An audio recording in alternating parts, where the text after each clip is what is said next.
All right, let's get right into it. We're going to tackle a huge question today, one that probably keeps a lot of us up at night. What's going to happen to our jobs with AI? But what if I told you the real story isn't about robots taking over? What if it's actually a paradox? Let's break this down. This is the big question, isn't it? It's the headline you see everywhere. You hear about tech advancing so fast, and it's totally natural to worry that, we humans might become obsolete. It's a real fear. But the data we're about to look at, it suggests this might be the completely wrong question to be asking. And here it is. This is the key.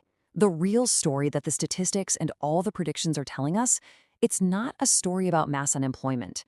It's about a massive, almost seismic shift, a great reshuffling of roles, skills, and even entire career paths. So think transformation, not elimination.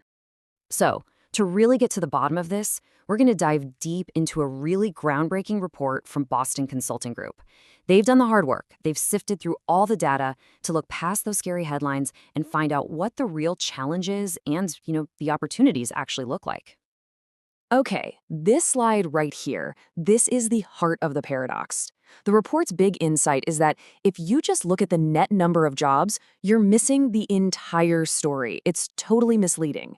The real action is in the churn, which is just this massive, simultaneous creation and destruction of jobs.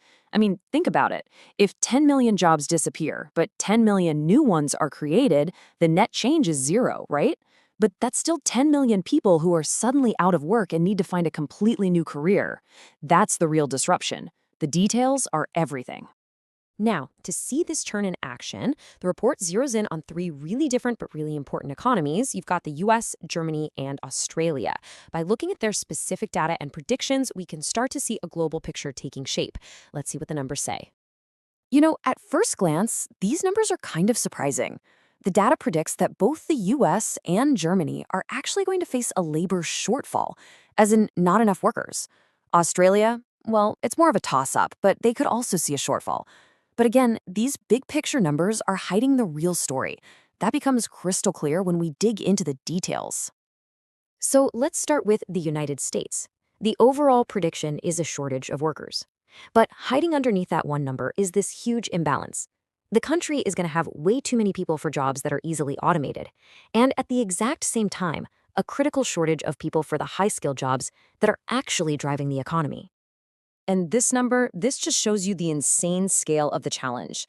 By 2030, the US is projected to be short 6.1 million people in computer and math jobs alone. That's not just a small gap.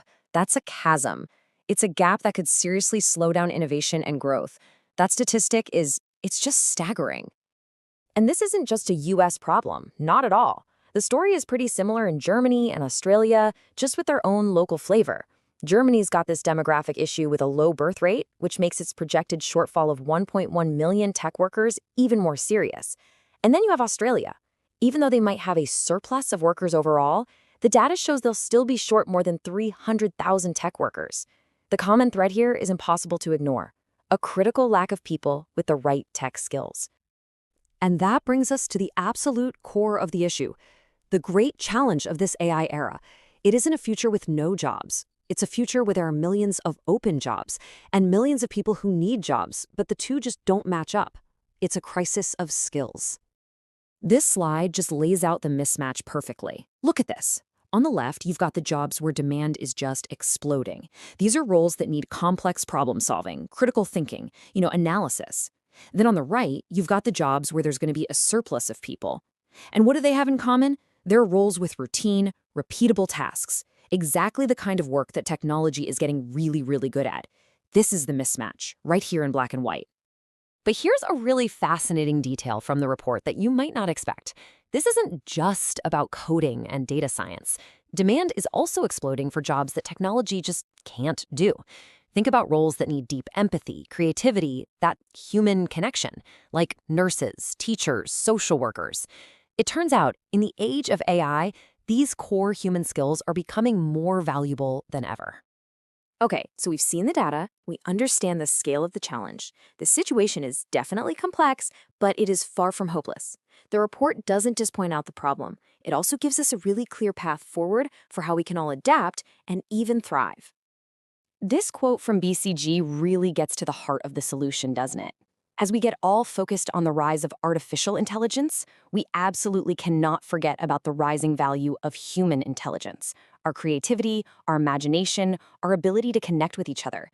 This is our home turf. This is where we will always have the edge. So, how do we actually adapt? Well, the report points to two critical ideas: upskilling and reskilling.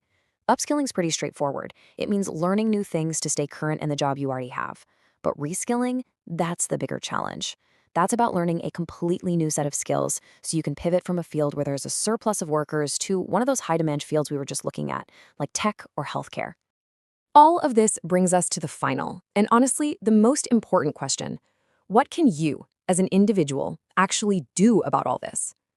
The report wraps up with some really clear, really powerful advice for taking control of your own career in this brave new world. And here it is, boiled down into 3 actionable steps. First, we have to embrace lifelong learning. The whole idea that you finish school is officially dead.